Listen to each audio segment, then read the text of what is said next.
Welcome to my classroom. I have made some good progress since the last time I showed you my room. It looks messier, but that's because stuff's getting to where it needs to be. It's not quite there yet, but it's getting in the right direction. So that's kind of what it looks like so far. Today I want to show you several ways that I help students stay organized throughout the school year. And the first thing I'm going to focus on is my crates that I put in the middle of each set of 4 desks, sometimes sets of 3 or 5 depending on how many students I have, but right now I have them all in 4s. And I really believe that we need to help students learn how to become organized, and having a place where things belong is one of the main ways we can do that. It can't be so cumbersome and time-consuming that it takes away from learning, but if kids aren't able to quickly access materials, then it's kind of a hot mess. So I'll start at the top. These plastic bins I have them in different colors, one for each table group, and I purchased them at Mardel years ago and have been able to use them. They hold up very well. They're a little bit scuzzy there, but for the most part, they hold up pretty well. On this big side over here, these fit all of the books that I need for students to have quick access to. So we have a spelling handbook, and I'll want kids to be able to grab that quickly. We have a math review book, and I'll want kids to be able to snag that. We have a handwriting book that we use on a regular basis. So all of those will be right here on this side, and that will allow us to move quickly throughout our day. Every once in a while there's something else that goes on this side, but we keep a few things here, but not a lot. And everyone in the group will keep their booklets and what have you there, whatever I need them to put there. The other side has 3 cups, and we are very blessed in our district that we have parents that bring school supplies with their kids most of the time, and so, and in our school anyway, and students will bring glue sticks, and so I collect those. Some things kids keep and will use just their own. Other things we share, and glue sticks are something that we share, so I'll collect all those and then put 4 in every group, or however many kids are in that group. I'll put glue sticks there, and then we'll just share those. The next is for scissors. Kids will bring their own scissors, so they'll just keep them here.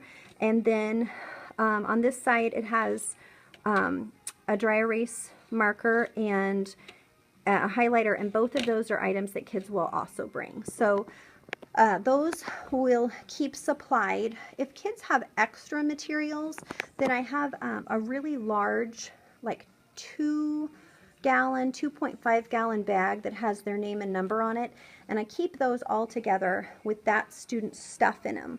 And in the morning, students are able to ask for materials from there, and they can kind of shop. It becomes like their mini store, and if they need more pencils or they need another dry erase marker or whatever, then in the morning they say, can we get that out of my bag, and that's when I get new stuff for them. If you look underneath in the crate, you'll notice that one of the items is a working office, and these are just 2 folders that have been laminated together, and they form an office where kids can work. We use those for assessments, for spelling tests. We also use those, sometimes kids just want a little personal space, and so they're able to use those on the floor on their desk as they like. Next door to the working offices is a tub that I have that we put dry erase boards. I have many dry erase boards that we use during lessons. Those belong in there. And then we use washcloths for the eraser. It used to be that parents sent in a sock, but then kids wanted their own personal sock, and that kind of became cumbersome. And I try to make transitions quick in the classroom, and so I went to Walmart and purchased a thing of wash rags, and these are the scuzzy ones that I need to take home. I have them in a bin to take home and wash, and then I will wash away a year's worth of pen and marker and then bring them back and we'll use them again. Eventually I will have to dump those and get a new pack, but for now I think we're okay. So I will put, after they've been washed, I'll put 4 of these in the bin with the dry erase boards. And then kids have everything they need. They have the eraser, the board, and then their own personal dry erase markers up here that they can grab. Finally, on the bottom row are some math materials that we use all the time. In 2nd grade, we do lots of work with place value, and so I have 2 bins of base 10 blocks for each table group, and I teach kids at the beginning of the year to put the lid underneath, and then it goes right along the edge there, and then those 2 students are partners and can use those same blocks, and then when they're done they go down in the tub, in the crate. We use those a lot, and anything I use all the time, I try to have a very specific routine so that kids know where it goes and how to use it.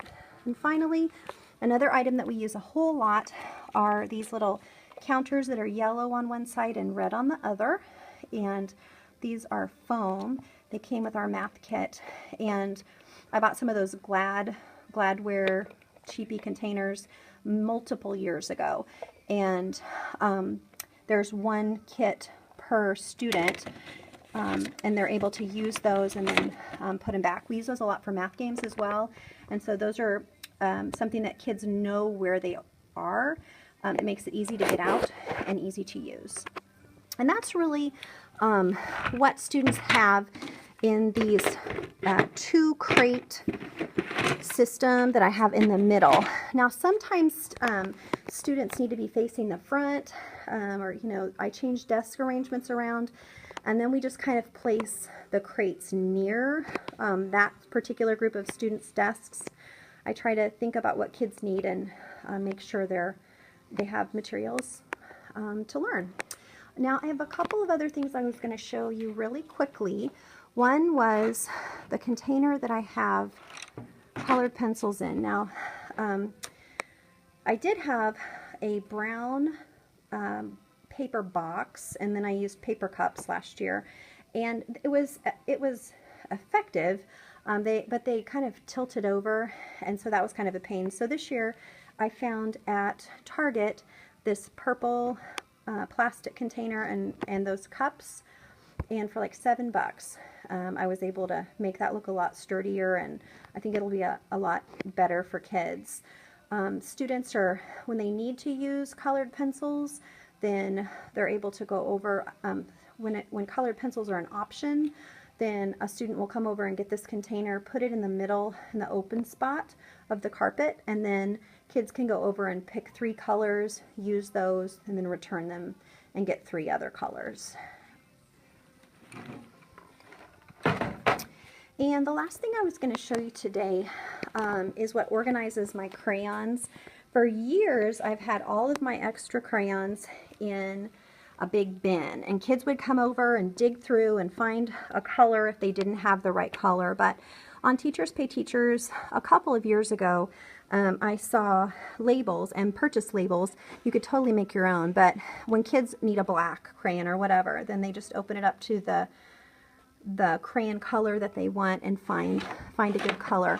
I am going to this year put a piece, like a little scratch pad on the top, so if they need to check their color, then they'll just be a little piece of paper where they can make a little mark. I think that will be helpful for kids. I'm still doing lots of organizing, and I will invite you back another time. Have a wonderful day.